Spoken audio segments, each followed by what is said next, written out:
welcome to the next part of my tutorial, and we have reached the component of logos in a rhetorical analysis. I just want to let you know that logos can work in different ways. It is the fact-based information that you find in advertising. It's not the most common feature, but it will appear in successful ads. But I just want to let you know that sometimes logos will be used in the fine print of an advertisement. It might also appear at the very end of a commercial ad or somewhere in the middle. It takes a lot of study to be able to find the logos, which is why I think it's so important for us to study these ads that we're choosing really closely. So here's an example. I decided to use the iPhone 5S advertisement just to demonstrate for you guys. And the most dominant feature, I would say, the part that captures your attention would be the iPhone picture and then the writing at the top here. But when you continue reading the fine print, you then realize that the advertisement is giving us a lot of factual information about the product. So if you look here, you'll see there's Touch ID, there's a fingerprint identity sensor, there's an A7 chip with 64-bit architecture. I don't even know what that means, but again, it's factual information being shared with us. There's the iSight camera, there's the ultra-fast LTE wireless. So I would say that logos definitely dominates this particular ad campaign. iPhone is using logos to make themselves, be, to build their ethos too. It kind of goes hand in hand. They're using logos to establish trust in the consumer so that we can trust their product and we can want to buy them. So I guess my main advice to you guys is make sure you look for logos in all parts of the ad, including the fine print. Make sure you are reading the fine print as well. The next component that I want to go over is the arrangement of the ad. And the arrangement is really important because it's basically the organization and structure of the ad.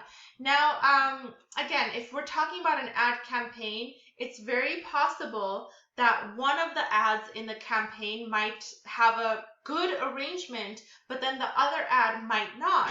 But since we're trying to analyze the campaign overall, we could decide, whether we're going to allow the weakness of one ad to overpower the other, or whether we're going to argue that, overall, let's say rhetorically, the arrangement is pretty successful. So it's okay if, let's say, one of the ads in the campaign doesn't have the strongest arrangement, but the other one does, and you would like to argue on behalf of the campaign. That's okay too.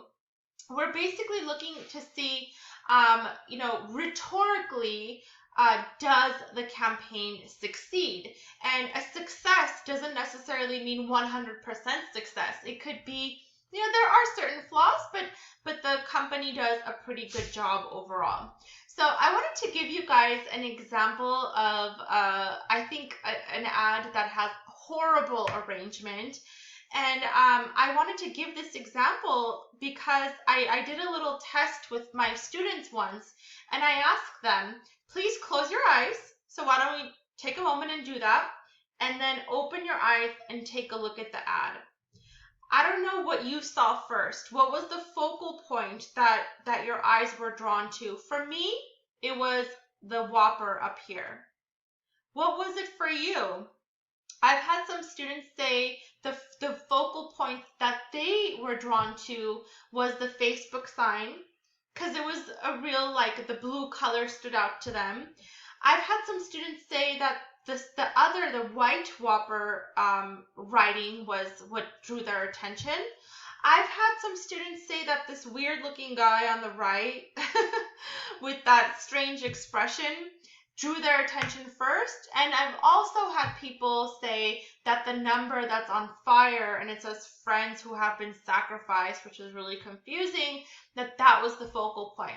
And ultimately, this leads to my point, which is there shouldn't be more than one focal point, because in advertising, simplicity does the job best.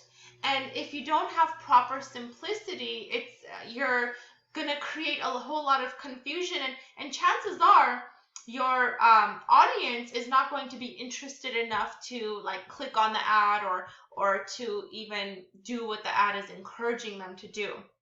So the fact that this ad doesn't have a single focal point, I think, is a problem. I think also the ad is very busy. There is too much going on. There's too much writing in the ad. There's too many things being put together all at once. There is some confusion as to whether this is a Facebook advertisement or whether it's a Whopper advertisement.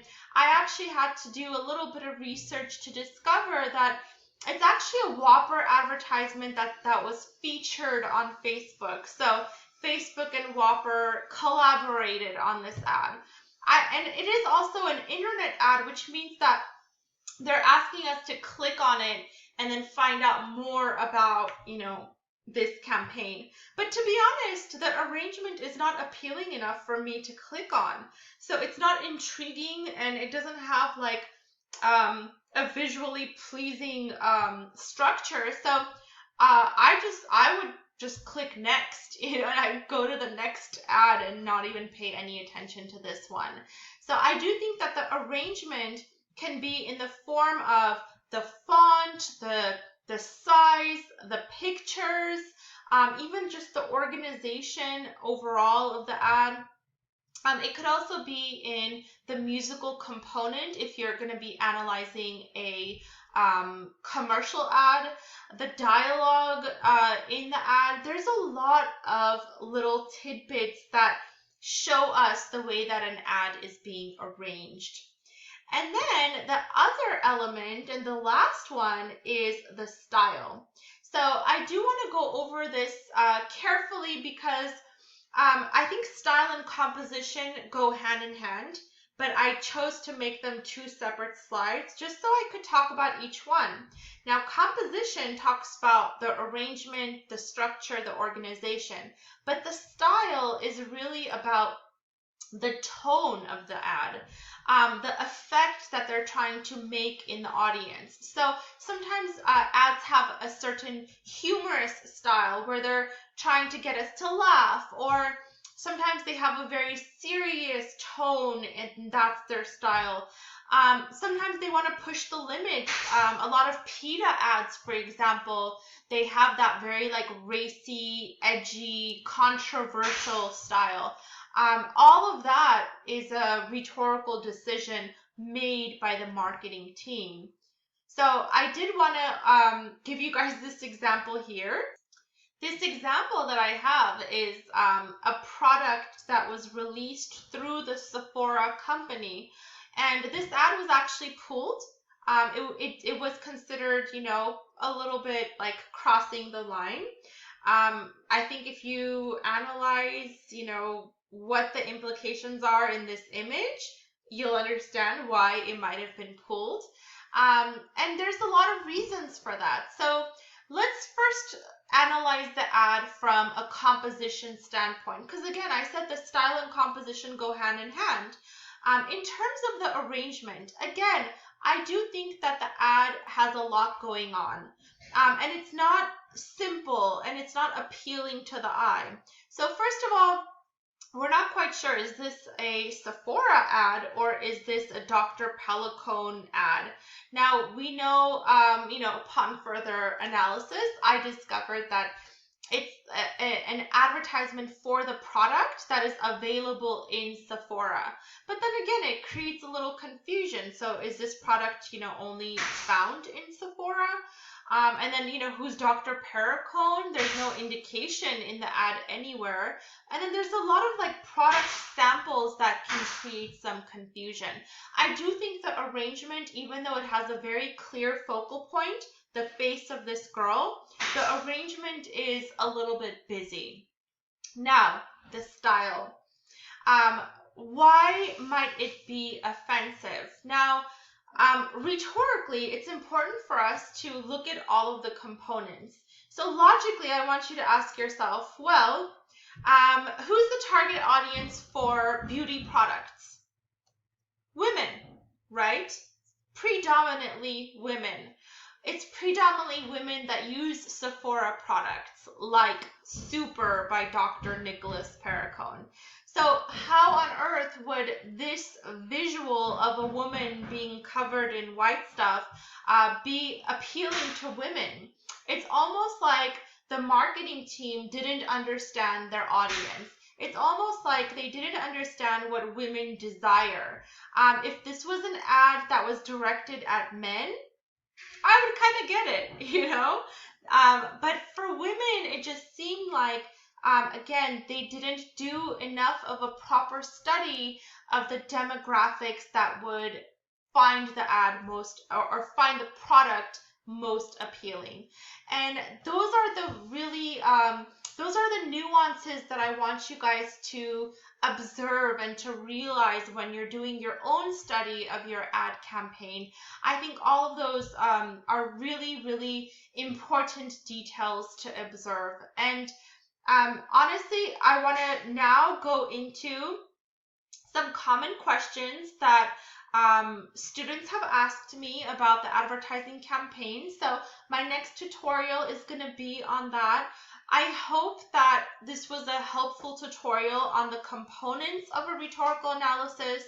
And these are all of the components that are going to go in your group presentations.